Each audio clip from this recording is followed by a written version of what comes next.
Welcome to At Home Is Now. I'm your host, Wanaka Oberhuber, and my guest today is Jonathan Huntress. Welcome. Thank you. So happy to have you here. And I'd like to start out with a question to which you can take as much time as you like to answer. And on top of it, I would like to note that this is the 250th episode.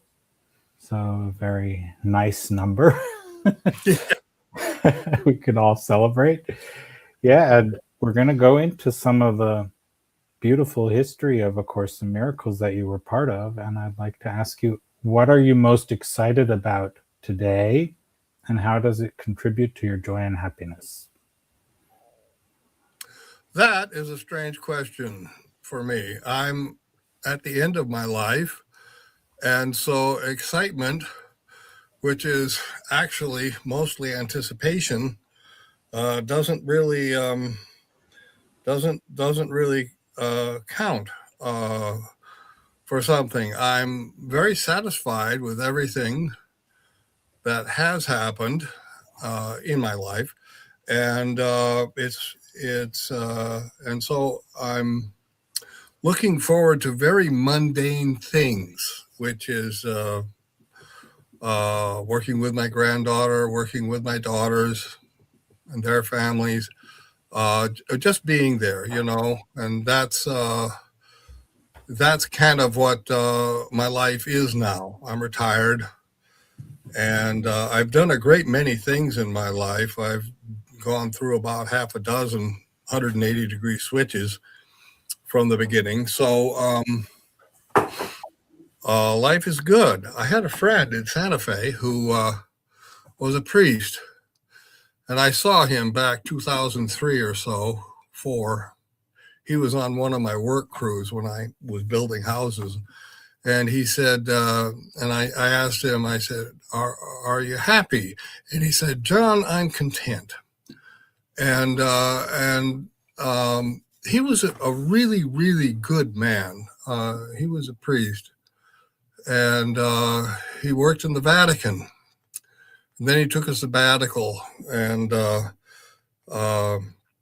worked for me for a while, took a sabbatical from being a priest, but every Sunday he would go out to one of the pueblos and say mass out there and hear confessions and do all the priestly things. And he was one of the people that's really a total shepherd, and it was just a delight to see him. And so actually, if I could say the same thing, I would say I'm content.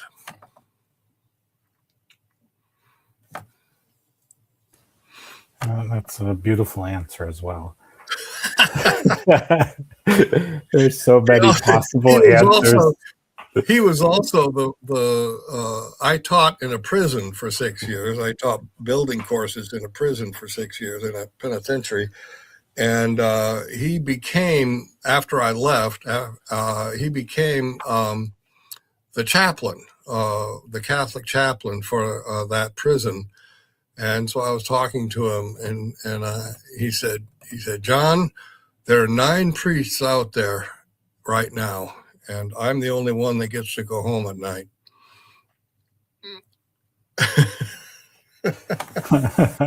What did he mean by that? That was his comment on the state of the church.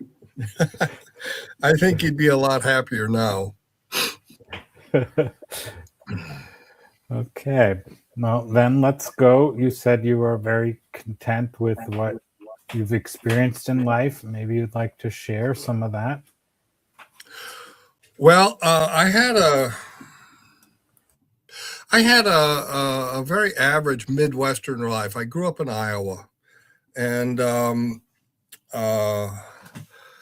a very average middle Iowan growing up. So, and my parents were Victorian New England, so I had a lot of restrictions, not the kind that, you can't do this, you can't do this. These were just mental restrictions put upon me, Victorian restrictions. And so I grew up in kind of a thinking that I couldn't do very much. And so I graduated from high school and went to college And then I went, second year of college, I went to New Mexico, and my life kind of opened up after I was in New Mexico. So it blossomed at that point, and I became who I eventually am. And New Mexico is a huge state. It's the fifth largest state in the union, and it just opened all these avenues to me. I went to a small college, and it was just delightful. I met my wife there. We got married there. We lived there in Santa Fe for 25 years. It was, I had a stained glass studio there. I had a construction company there. And I taught in the prison there. So I kept doing a lot of different things. When I was in high school, I was an atheist. I read two books, George Gamow's The Creation of the Universe, and Eric, the longshore philosopher, Eric Hofer, The True Believer, and which describes true believers in cults and that kind of thing. And that kind of settled it for me, and I became an atheist. And then when we had a son, and in his fifth year, we decided to go to Oregon to visit Grandma and Grandpa for Christmas. And we had an accident, and my son was killed. And as I was lying on the gurney, I realized that in the hospital, I realized that I knew this was going to happen. On one level, I knew it was going to happen. And also, he knew it was going to happen. He changed in the last 3-4 months of his life. Totally changed, and became wise beyond his years. And so he knew it was going to happen. And in the car, we were driving. It was night, and my wife was driving. And Jesse, our son was Jesse, woke up and said, I'm going to be a bird. And Cherie said, no, Jesse, we want you to be a little boy and stay with us. And he said, no, I'm going to be a bird. But if you ever want me, you can go out to the apple tree and say, Jesse, Jesse, and I'll fly down and I'll be a little boy again. And those were the last words he ever spoke. So he knew, we knew, and some kind of plan was being worked out. And I was a part of it, and she was a part of it, and he was a part of it, and we didn't know what it was. But that was in December of 1976. And so we began searching. We went to church, this church, that church. We went to a tent meeting. That didn't work out. And we were wondering which way to go. And a psychic friend of ours called from California and said, there's a woman coming to the Bishop's Lodge. She has a book. You need it. And we went to the Bishop's Lodge that night. There were about 40, 50 people there. And the woman was Judy Scutch. And she was with Jerry Jampolsky. And she had the Course in Miracles. And she was introducing them to New Mexico. And so we got a copy. And then we started doing the course. And it's been the course ever since. That was spring of 1977. And so, and everything began to become clear, but it took a long time. It took me 4 years, literally 4 years, to get through the text. I would get up to page 100 and the words would just kind of swim on the page, and I would get to the bottom of the page and I had no idea what I just read. It was like it was in another language. This was because of I decided later, my Midwestern upbringing. And I had known Hugh Prather, and in 1981, I heard that he started a church based on A Course in Miracles. I thought, oh, that's interesting. He'd come into our stained glass studio several years before, and we'd made some stained glass for his house. And the new house that he had built based on his new book, The notes to myself. And he started a church, and so I went sometime in January. I went that 1982, and he taped all his sermons, and so I bought the sermons that I hadn't heard, 3 or 4 of them, and I started going every Sunday. And Hugh has a Christian Science, Christian Science background. And that's a New Age religion. And I came from, again, Midwestern Bible Belt. And so somehow what Hugh talked about broke through the mental chains that I had put myself in, and broke through them, and I began to understand the rest of the course, and I could get through the whole thing.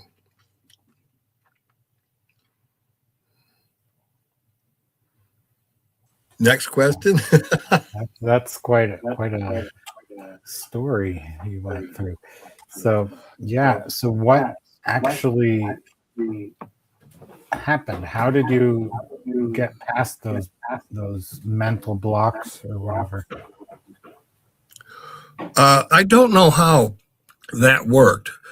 It's just that suddenly, from page 100 on in the text, it started to make sense. And so, a lot of the mental blocks we have, they're there for one reason or another. Usually, it's how we grew up and what we accepted and how we see the world and that kind of thing. And there's certain things that are just harder than others. And like I say, Hugh was Christian Science. And so Christian Science has all these things that you question. And the course is nothing more than questioning every single belief you have and taking it apart and building a new reality within you. And so that's what I was doing. It takes some people longer than others. And I think being smart is one of the blocks that we have. It's especially hard for smart people to do this because they think they know stuff. And so you think you know stuff and you get into a book that is, questions everything that you ever thought was real. It takes a good time to break through those things, to build, a new reality for you. It's funny that I say that the course was first described in the people at Psychic News Today magazine wanted to do an article on the course, and the course, Judy Scott said, we don't want to be in Psychic News. And they said, well, what would it take? And they said, well, change the name. So they changed the name to New Realities and published New Realities magazine. The first issue was about the course. And so that's how we actually got the course before we read that first article about it. But that's where it was, New Reality. So and that's what it is. It's totally new, different way of thinking, and it's harder for some than others. And I think it depends on the restrictions that you've put in place. And some religions and societies are very good at giving you restrictions. I mean, that's somewhat that's all they do. If you look at TikTok today, you have all these stories of people. This is how you get out of restrictions, I tell you. And so, it's all a process of opening up.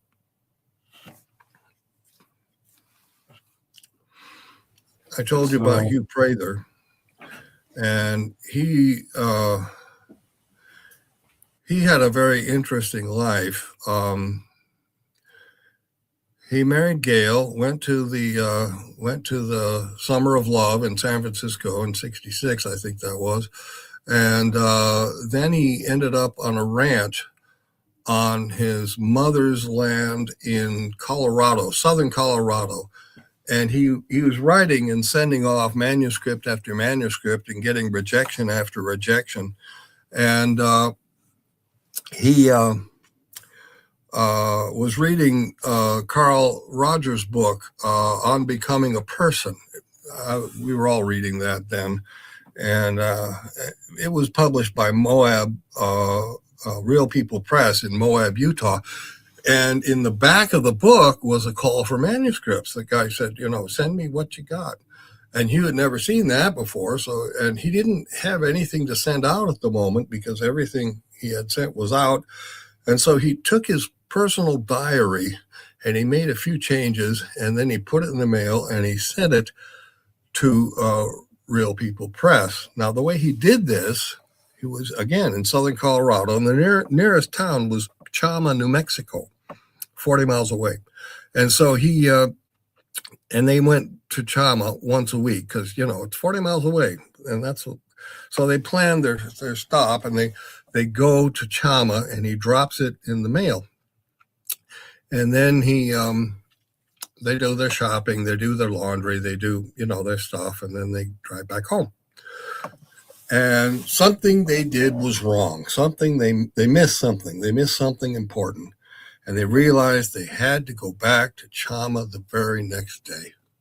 And so they go back to Chama, and he didn't expect to see anything, but long as they were there, he went to the post office to see if he gotten any mail in the day that they were gone. And there was a letter in his post box. And the letter was from Real People Press. And Hugh said, "Oh my God, Gail, this has to be the fastest rejection anyone's ever gotten." And he took out the letter and he opened it up, and a piece of paper fell out on the floor. And he took out the letter and he was reading it, and he was saying, I can't make this out. I can't make this out. And Gail picked up the piece of paper on the floor and she said, "It's a check for $5,000. They're going to publish your book."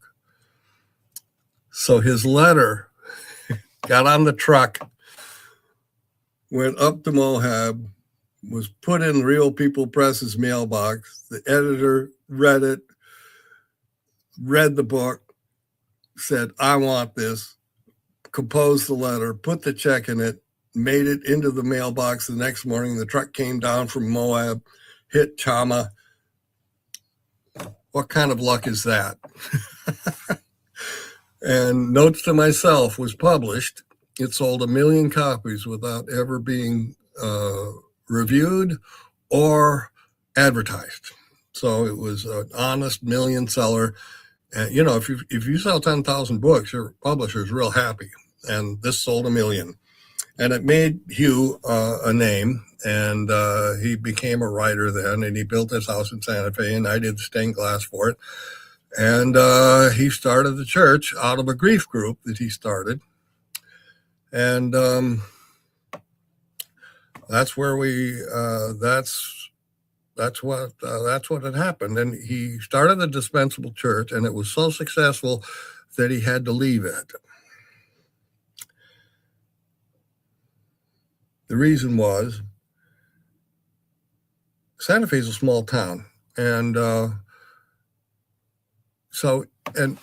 dispenser. Hugh is a mesmerizing person. He's very charismatic, and so he's a very good presenter. And it became known when the first time the Dispensable Church met at the Girls Club. There was only 40 people there. 50. And then it got more popular and more popular and more popular. And so after the first year, he had to move, and he moved to the Spanish Seventh-day Adventist Church, which is on Bishop's Lodge Road. And that held 300, and he filled up 300. And so he ended up doing it for 3 years, and it took almost all of his time. He found, and he was 2 books behind that he had to get done, and he realized that he just couldn't keep doing this and have a family. He had 2 boys by that time, and so he ended his role in the church in Thanksgiving Day 1984, and he turned it over to me and a couple others. And they soon left, leaving me with the church. And I ran it for 4 more years. I am not charismatic. On a good day, I'm interesting. And So attendance fell off very quickly, and I entered the church in 1988, and that's the story of the Dispensable Church. That's a short version of it. You can read the long version online.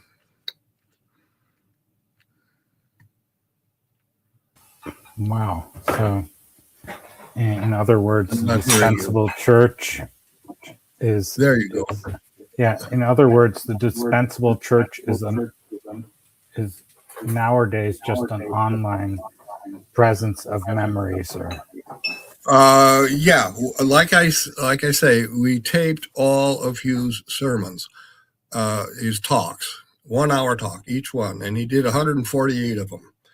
And so and they sat there forever. We tried to.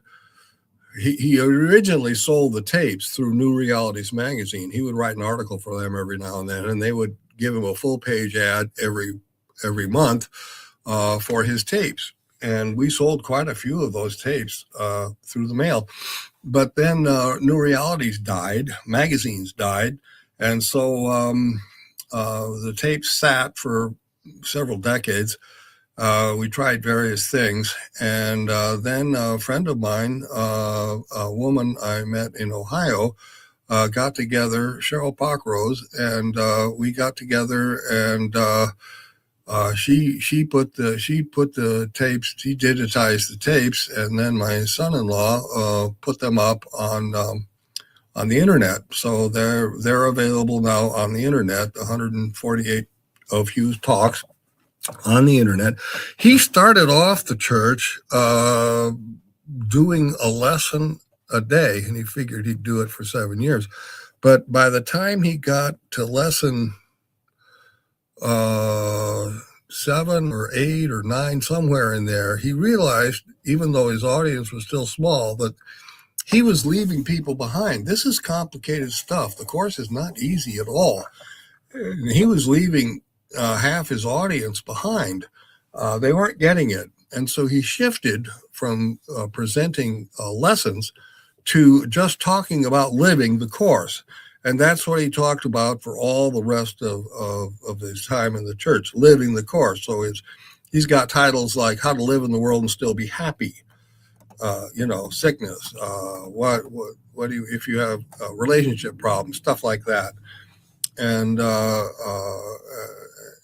they say, so you can listen to his sermons, his talks on the website, the Dispensable Church website, and there's stories there of how it came about, how Notes to Myself was published, and there's a note from Gail there, and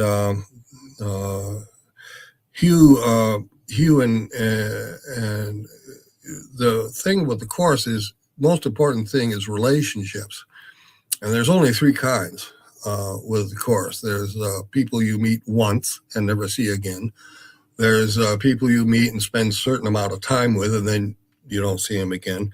And then there's people you spend your whole life with, and those, of course, are the most important.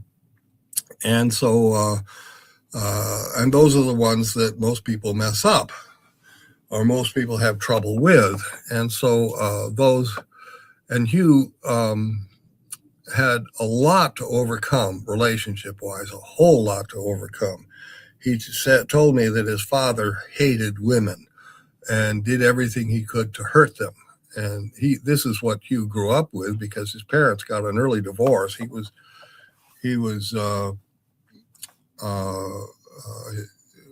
just a toddler. He was just a toddler when his mother and father got a divorce, right in the middle of World War II. And he was taken by his father, not because his father wanted him, because it would hurt his mother more. So that's what he grew up with. So he had a lot to overcome, and he had a lot of work to do to become a good husband and a good father. And I've got a story on the website, Prather Men Don't Cook. And I was with him in Santa Barbara one day, and he was cooking breakfast, making pancakes for his boys. 2 boys were waiting for pancakes, and he had this huge skillet sitting on the stove with 4 pancakes in it, and he had a spatula, and he was worrying the pancakes with the spatula. He's going like this and going like this and going like this.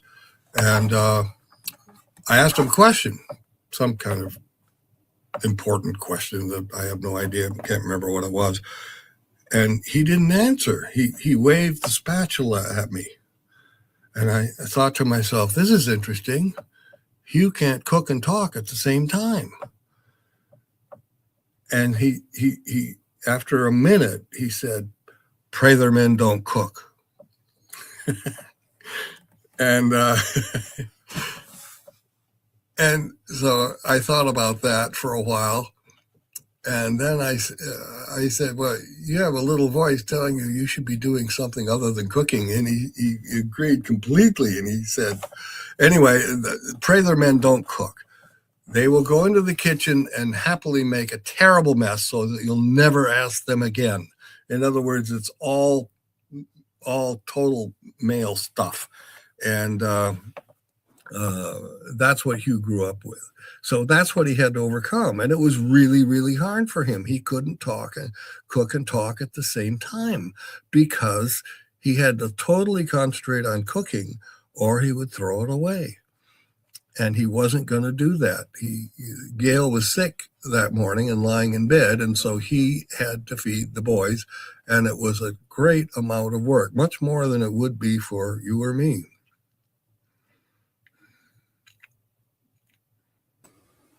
Wow, that's an amazing story to tell. Say it a bit. You're not coming through again. It's an amazing story to tell. Oh, yeah. Prather men don't cook. He had a lot to overcome. He was actually Hugh Prather III. His grandfather was Hugh Prather I, Hugh Prather, and he made the first shopping mall in America and somewhere in Texas, in Dallas, actually. And his father was Hugh Prather Jr., and he was Hugh Prather III. So this is the kind of legacy that comes down. You can see by the names just how important each male was to the and believe me, I lived in Texas for 10 years, so they really believe that stuff in Texas.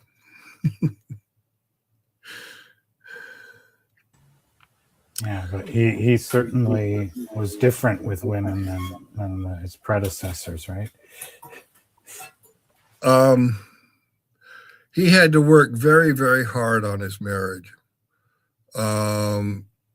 And he gave Gail a great deal of credit for never leaving him. And Gail was give you an example, Gail was a better driver. And so he let Gail drive. But as soon as he let Gail drive, he realized that he was a terrible backseat driver. He would be jumping and oh, don't stop, all that. And so he had to stop that. And so he put a book in the car. And as soon as he got in the car with Gail driving, he would open the book and start reading and not pay any attention to her driving. And he would get to where they were going. I had to do that myself when I went to visit my daughter in New Zealand, where they drive on the wrong side of the road. So I just remembered what Hugh said, and I got a book, and I didn't pay any attention to what everyone else was doing, and I got along just fine.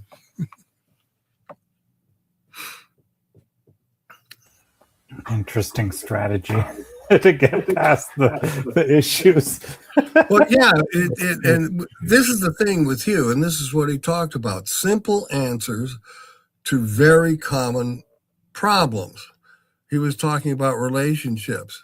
And he said, if you go in and you get mad at your spouse and you go and hit a pillow, it doesn't do any good because the pillow knows and you know that the pillow is nothing. He said, however, your ego doesn't really understand that your kitchen table is more valuable or less valuable than your wife. And so if you take and you break your kitchen table, that your ego understands is much more important, So the thing is rather than hit your wife, hit your kitchen tables. Don't hit the pillow, this kind of thing. That was a problem for Prathers, I think, but this is the kind of advice that is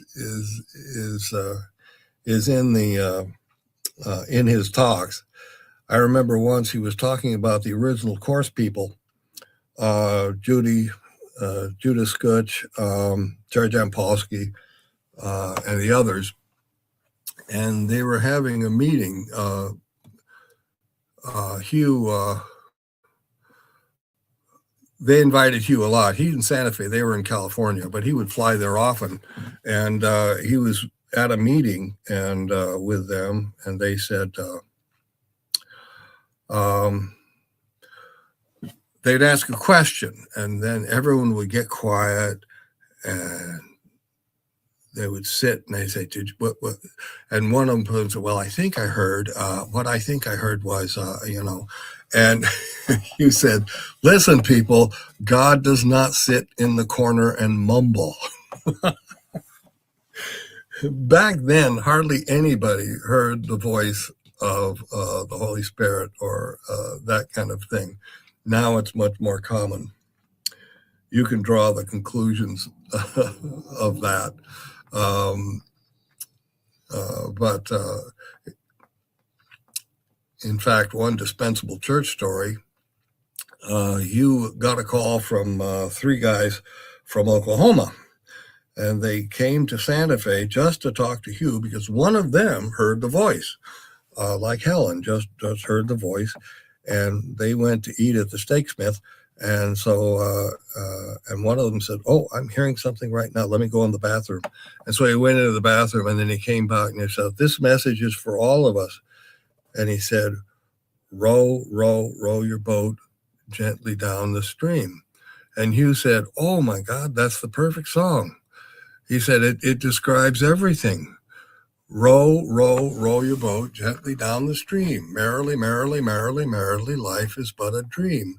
3 rows to 4 merrilies. Much more important to be merry than to row. And you're going down the stream. You don't really even have to row, but it gives you something to do. And the final truth, life is but a dream. So that became the theme song for the Dispensable Church. That's a nice song, yeah. Yeah, because of course in Miracles says life is a dream, right? Or what we think is life. Not of course what Course describes as life is something else, of course, entirely. Well, we have to go through this life, living our life the way we live it, and it's a slow process. For most people, things aren't going to change a lot. Outer things, the change is pretty much all inner, and so a lot of people seem to get the original people that came to the Dispensable Church, originally there was 40 people there, and they were all very dedicated course students, and almost all of them gave it up. Almost all of them gave it up, and it says this in the course that that most people will give it up, and they will. They'll, and Hugh described it as diving back into the world to try to make the world work. And the 2 things that seem to do it are money and relationships. So there is that.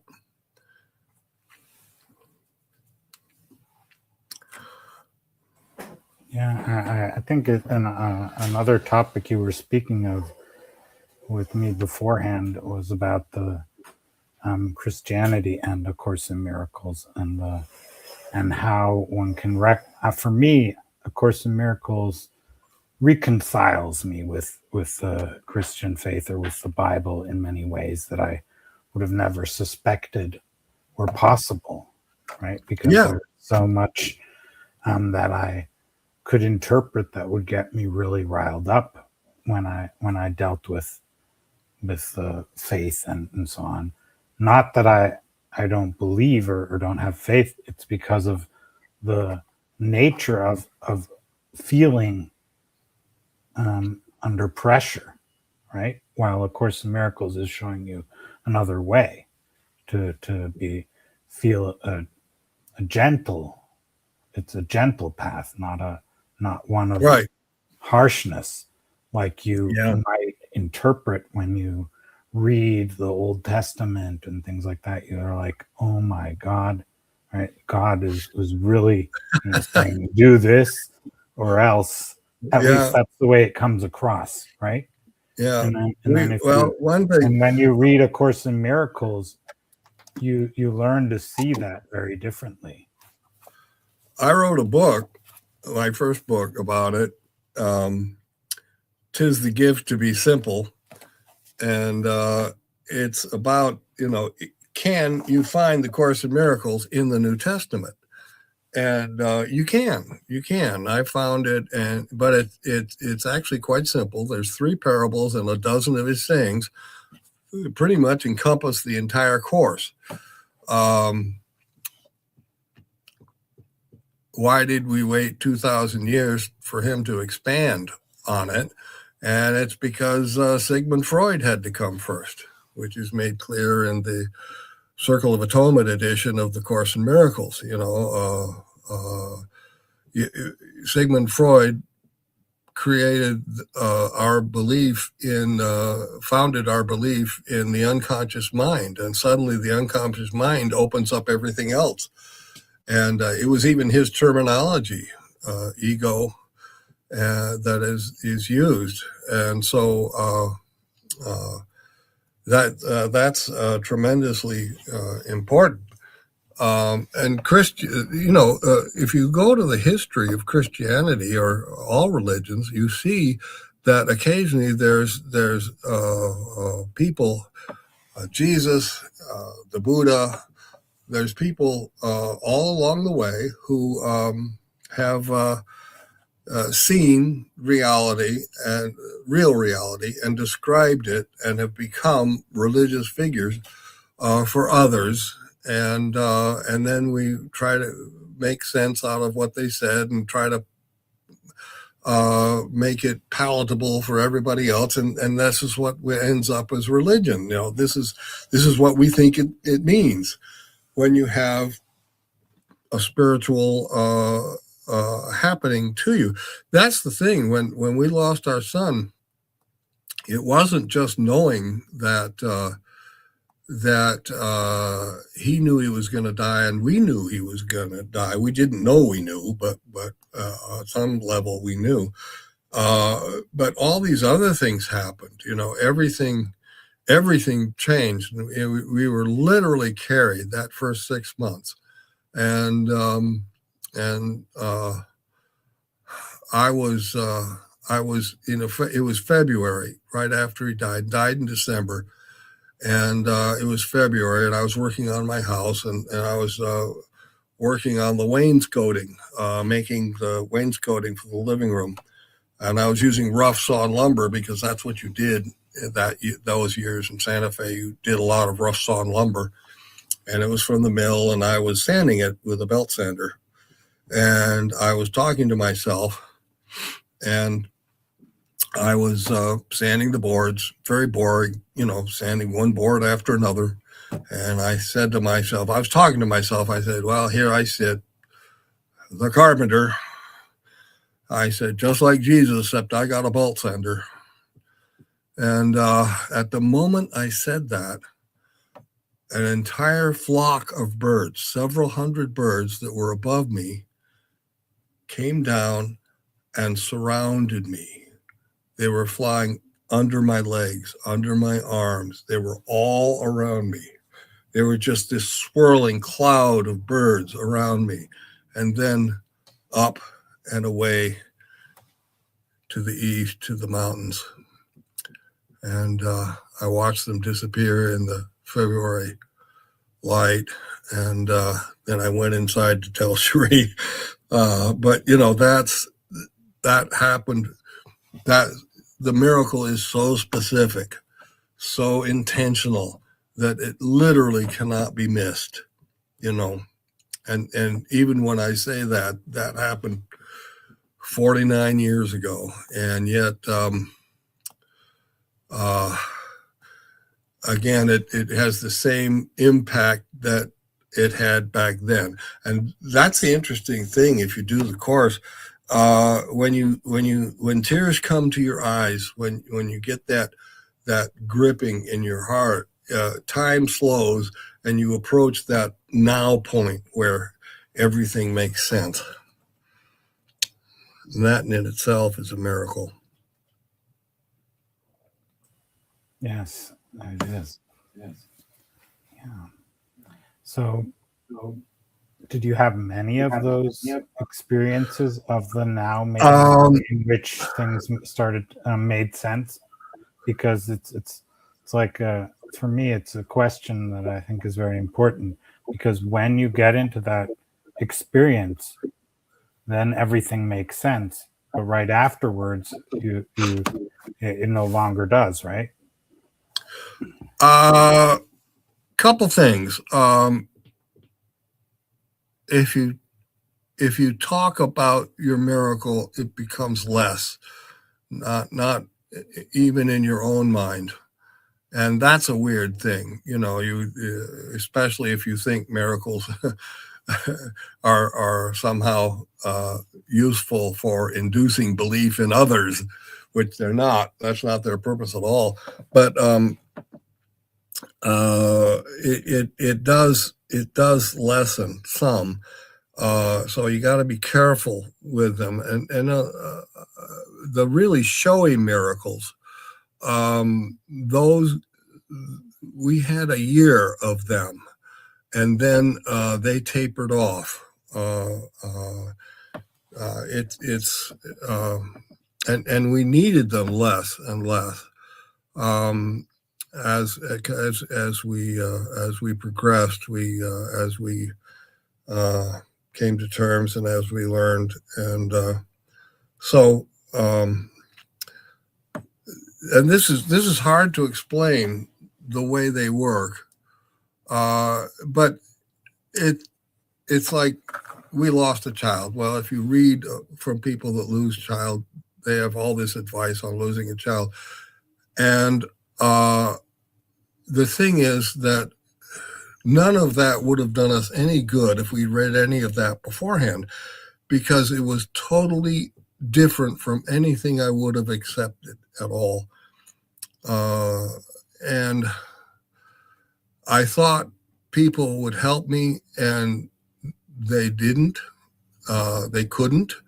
And I realized that it's not because they didn't help me. They couldn't help me. They didn't have it within them to help me. And I could see that right there. There was like a closed door on them, and it was impenetrable. And so I said, I can't go there. And yet other people who I had no expectation of helping helped me enormously. It's funny. There was no ruler to use. There was no, I had to go into everything open-minded. And because I didn't know where the help would come from next. It was just a totally strange happening.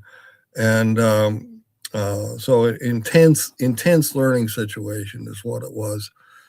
And we've been making sense out of it ever since. But there isn't any advice. Everyone's karma is different. What happens to you, what happens to me, it's totally different. It's going to be what we need when we need it, and it's going to be what you need when you need it, and that happens with everybody else. So what the Course does is it gives us a method of dealing with it. I'm never upset for the reason that I think. Go with that.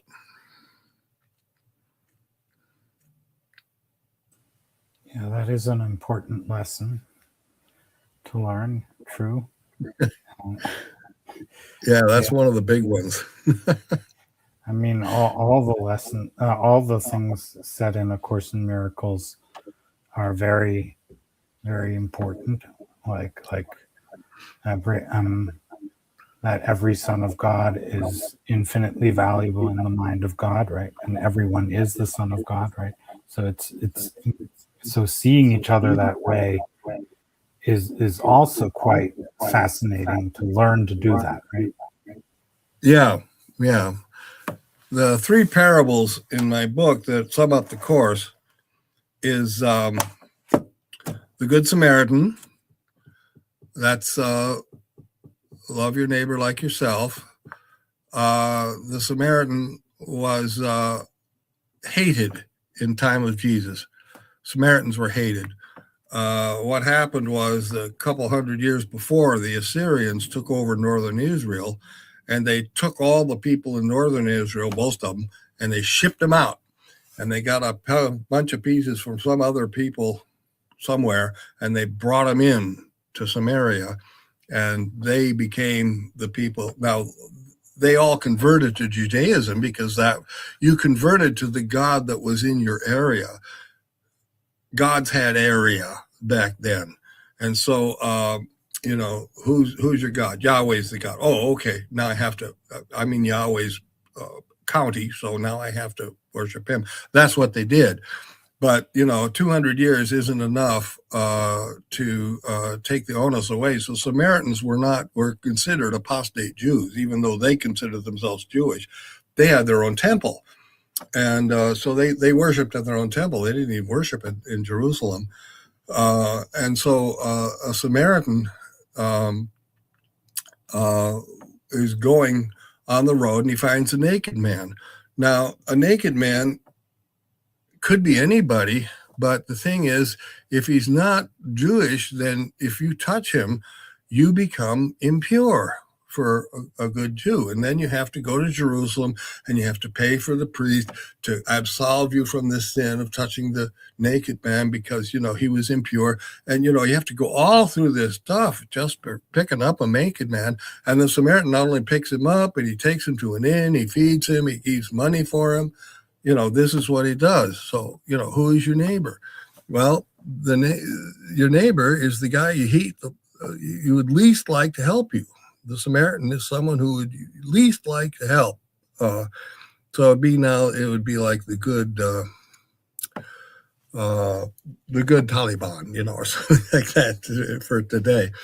And then the other 2 parables are lost sheep. And that's a very simple parable. Jesus said, what shepherd would leave his flock to seek the one lost sheep? And that, humankind is the flock. Even one sheep missing is missed. And so go find the one sheep. And, so how many religions leave out all the other black sheep or just draw attention between white sheep and black sheep? What a mess. But that's what religions do. They make rules. And the third parable, the most important parable in the Bible, is the parable of the prodigal son, because that is our story. That's the complete story of the Course. We left home. We wanted things our way, and so we left home and we searched for excitement, anticipation. We searched for whatever we were looking for, and we found all kinds of crazy stuff, and we ended up in a pigsty. And so and the prodigal son decides to leave the pigsty because he realizes that if he went home and took the place of the lowest below the lowest servant in his father's house, that he would still be living better than he is now. And so he leaves the pigsty, and on the way back, he is seen, and his father says, "Kill the fatted calf. It's our son, and he's come home." And this is the story of us. We are still in the pigsty, making up our minds to go home, to get out of the pigsty and to go home. And we're still making up our minds. And so, that's where we are.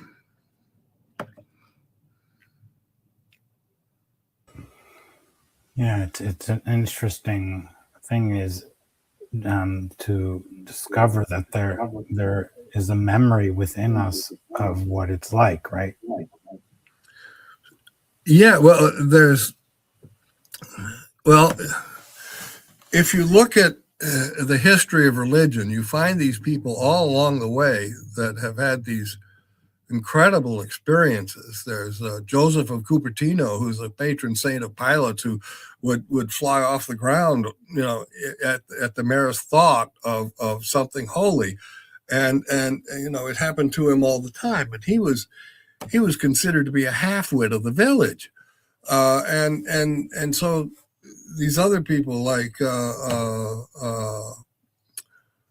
Brother Lawrence I can't remember where he was, but he was a monk, and he wrote the little book Practice of the Presence of God, where he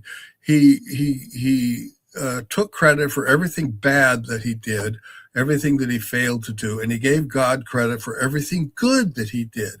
And he made his whole life a continuous prayer of practicing, everything. I can do everything with you. I can do nothing without you. That was his whole life, and he was so it was so different than everyone else. Everyone, what are you doing? What are you doing? And so he finally wrote it down, and you can buy it today. And so some people have this innate knowledge of holiness, of the vision of reality, or they see a piece of it, and then they preach it. And so, everyone's got a little piece of something. And so, and if you get to know them, they'll show it to you. That's what I did. Like I say, I've done a whole bunch of things in my life. I was a teacher. I was a contractor. I built houses. I was a journalist. I had a stained glass studio for 7 years. I've done all these things, and I wasn't successful at any of them. If I had been, I would have kept doing it, but I didn't. So I just sent the thing to thing. And because of that, I had all these experiences. I met all these people. I met wonderful people, and I learned all these things, and I put all these stories. And I wrote my second book because of that too. And I'll show it to you now. All the old stories. Now, this is not a religious Course in Miracles book. I've got Course in Miracles stories in here, about half a dozen of them. But I've got stories of all the old stories. I've got stories of people I have known, and really interesting people. One of the people I worked with was John Mencken. He was a good friend. My wife was very good friends with his wife. And so he came to work for me in my construction company crew once. And I was new to construction, so we were building houses, and I was reading books by Frank Lloyd Wright, because, he was an artist. And with buildings, he's kind of the architect that has come out of the United States. And so I was talking to John about Frank Lloyd Wright, and I read his book I read, and it was about his prairie style house, and I was talking, and I said, well, what did you think? And he said, well, Mr. Wright, and Mr. Wright, and I said, boy, you must really respect him. You call him Mr. Wright. And he said, well, I just got so used to calling him that when I worked for him. He worked for Frank Lloyd Wright for years at Taliesin in Arizona. So I didn't know that. And so there's that one story. And that story goes deeper than that. That has a religious component to it also. But I won't get into that now because there's not enough time. I had another friend became an artist. He was an artist. He was living in El Paso, and he was living with a small commune of artists down there, and they had a warehouse, and they did art in the warehouse. And beside the warehouse was an old coot named Ben Turner, and goddamn, Ben Turner rode with Pancho Villa. Can you imagine? Pancho Villa, who raided the United States in 1916. And who General Pershing went out personally after and cruised Mexico with an entire battalion of people, of trucks and airplanes, and first use of airplanes, looking for Pancho Villa. And this guy rode with Pancho Villa and blew his safes that he collected from towns. So, interesting stories. Yeah, I also have the pleasure of having people from all over the world here on the podcast. So I get to hear very fascinating stories, and anyone who wants to can hear them as well, right? Or watch them. So the podcast is available to everyone. And yeah, on that note, that's good. This is the way of the future. Yeah, if any of you want to be on the podcast, please reach out to me. I would be blessed to hear from you and to arrange that. And yeah, thank you so much, Jonathan, for having joined me here. And to everyone, please spread the word, review the podcast, and subscribe so that even more people can find out about it. And when you find an episode or more episodes that you love, maybe share them with other people so they can watch them or listen to them, and so on and so on. Please help out with that. I'm very, very happy to have you all and to hear from you and get even better at podcasting. And I'm moving towards 7 years. In December, it will be 7 years of podcasting. So I'm very, very thrilled that I've been able to provide so many episodes and so much connection with people from all over the world. So thank you all for that, and blessings to you all until next time. Well, thank you very much, Wanako. I'm very glad to do this, and the books are available on Amazon. So thank you. You're welcome. Thank you as well.